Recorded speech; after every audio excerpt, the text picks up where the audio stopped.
In the heart of Seoul, the Jongno district is known for its mixture of modern and traditional Korean architecture. In May, a special new building opened its doors, a modern interpretation to the traditional Korean Hanok style. This building is in fact the new embassy of Switzerland, and it's known as the first embassy complex to be built inspired by the Hanok. To talk more about this new building and the broader Swiss-Korean relationship, we have invited His Excellency Dr. Linus von Castelmur, Ambassador of Switzerland to the Republic of Korea. Welcome to the show, Ambassador. Thank you very much. So I want to talk more about this new embassy building because it really is something quite remarkable. It was unveiled on its original site in May and is based on the traditional Korean Hanok, as I mentioned in the introduction. Can you tell us a bit more about this complex? How did it come about? It's a beautiful landmark building, we feel, and we are very happy to be back in the center of the city. We had, during the construction time, to move out and to rent other premises. We are back in the center of Seoul, in the heart of Seoul, and we like it very much.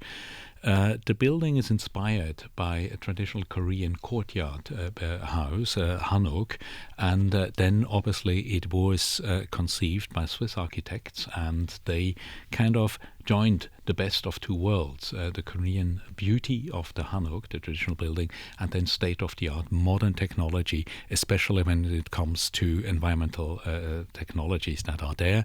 It's a beautiful, functional building. It's all around the courtyard. The central Madang concept is very much there.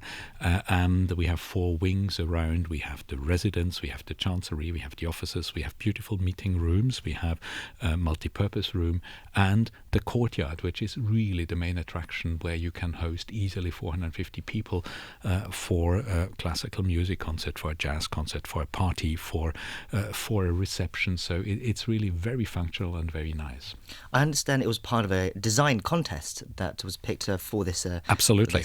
Absolutely. There were over 70 entries in this architectural competition, and so there were many people from many countries participating, architects from Switzerland, from Europe, but also from Korea. And in the end, the entry with the name Swiss Hanok made it, and it's the Swiss Hanok who won the competition.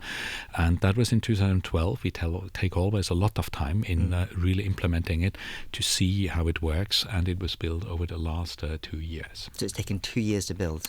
So to build 2 years. Outside of Seoul, the main Jongno area. Exactly. We said, well, we prefer quality. Let's take some time. Slowness sometimes is a good advisor, and so we could realize it over 2 years. The beauty of the building is not only what you see. I think it's also the hidden gem, and we have a fantastic kind of technical room. It's almost a cathedral where we have huge machines because we are producing energy from geothermal sources.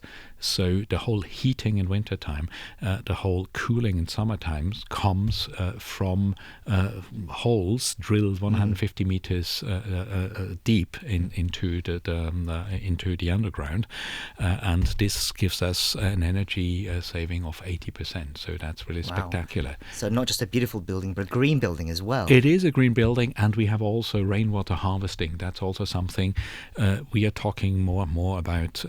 Climate change, droughts, and all that. We harvest when it's raining. We have huge tanks, huge reservoirs, and we keep the water for gardening, for cleaning, for flushing, in order to minimize the use of drinking water.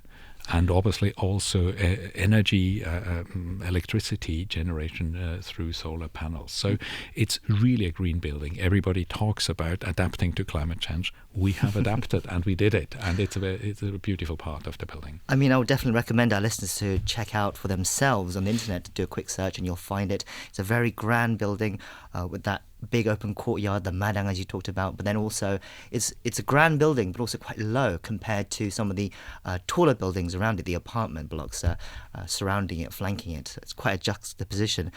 It seemed like a very ambitious project. I mean, what was the thinking behind it? What was the message behind it?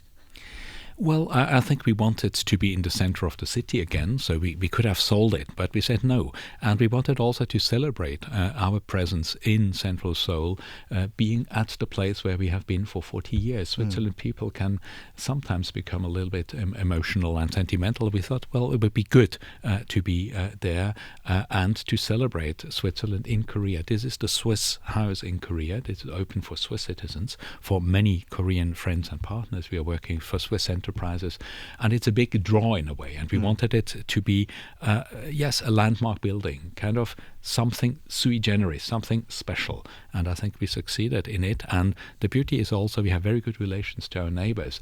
The big towers, obviously it's completely different. The luxury is a kind of low-rise building, only 3 stories, a kind of horseshoe shape, and then this one. But we have established very good relations with our neighbors in the big residential complex around us. I think this investment shows the kind of commitment that the Swiss is invested in the relationship with Korea. I think it's a great, perhaps like a little homage to the relationship. Absolutely. Talking about this relationship, I mean, it's been first, the diplomatic ties were established in 1963. That's 56 years now. I mean, how would you say the relationship has evolved over the years? Well, let me first say we are political friends since 1953, since after the Korean War. More than 1,000 Swiss officers have served in NNSC, the Neutral Nations Supervisory Commission, contributing thus to peace and stability on the peninsula. So this is, I think, it's a very nice network. Many Koreans know Swiss officers. Many Swiss officers have worked and served here and have very keen memories. So the network is even older, going back to the 50s. Since 1963, when we established diplomatic relations, I think the relations have grown much, have matured, and we have in every field, I think, a very dense network of cooperation. The political field, we had political leaders visits to Switzerland, to Davos, also the World Economic Forum. Very often it's a draw for Korean presidents. We had, obviously, during the Olympic Games, we had our president coming to Korea, meeting also President Moon. So on the political level, I think we have a very friendly and a good relation between our two countries.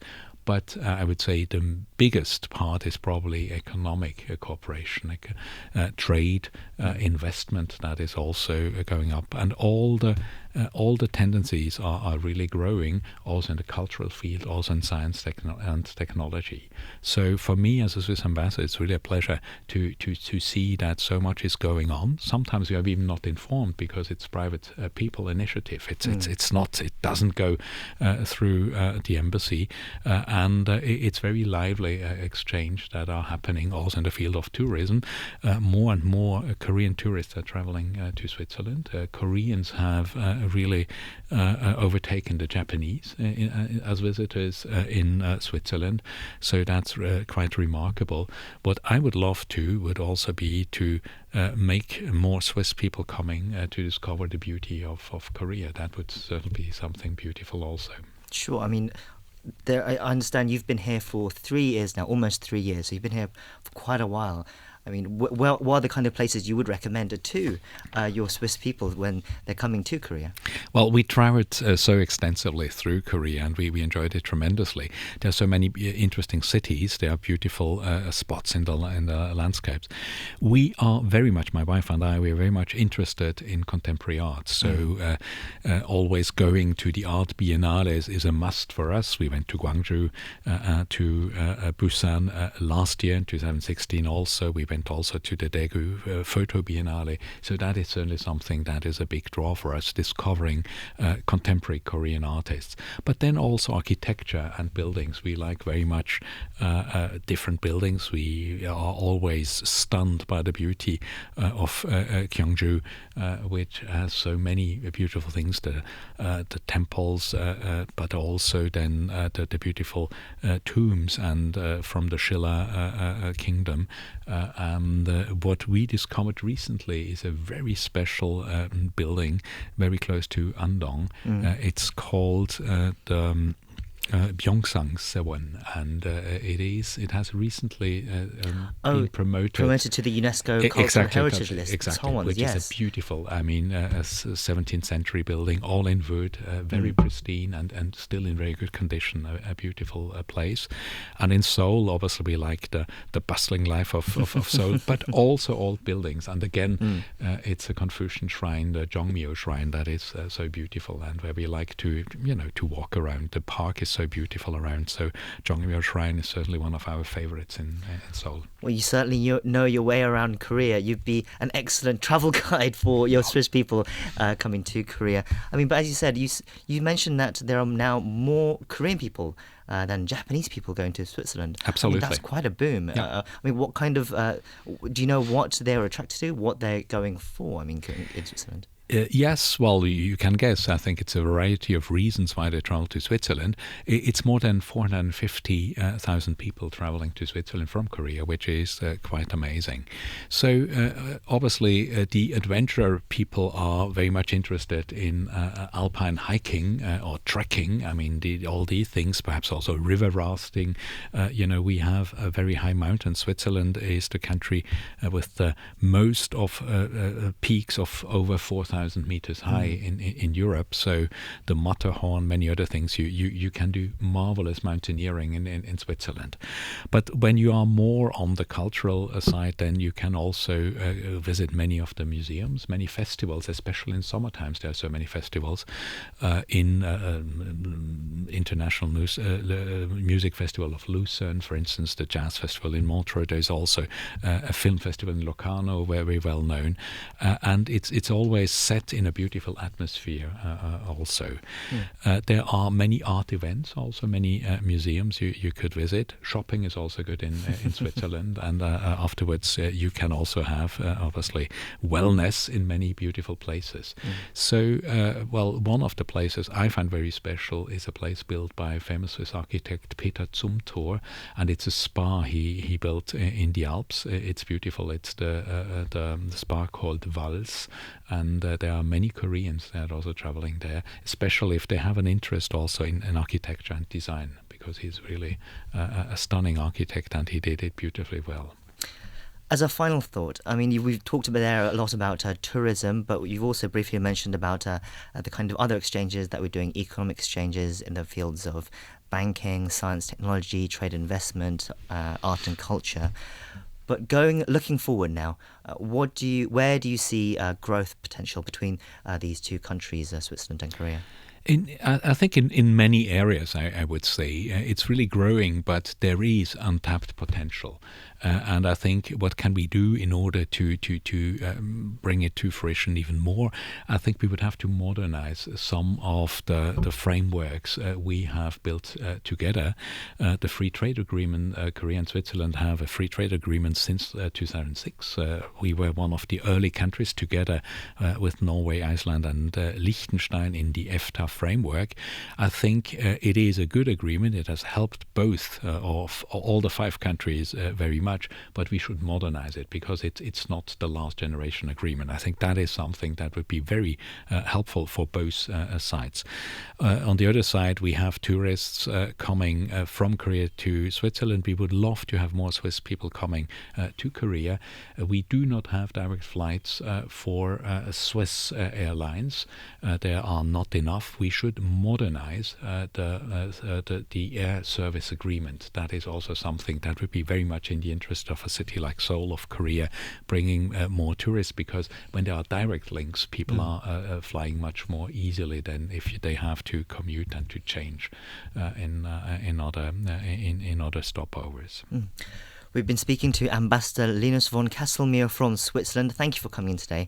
And I hope I can get the chance to see the new Swiss embassy myself at some point. You will get an invitation to come and see our place if you can accept our invitation. Yes, certainly. It sounds like, as he said, a great homage to Korea from the Swiss people. Thank you very much for coming in today. Thank you very much. It was a pleasure to meet you.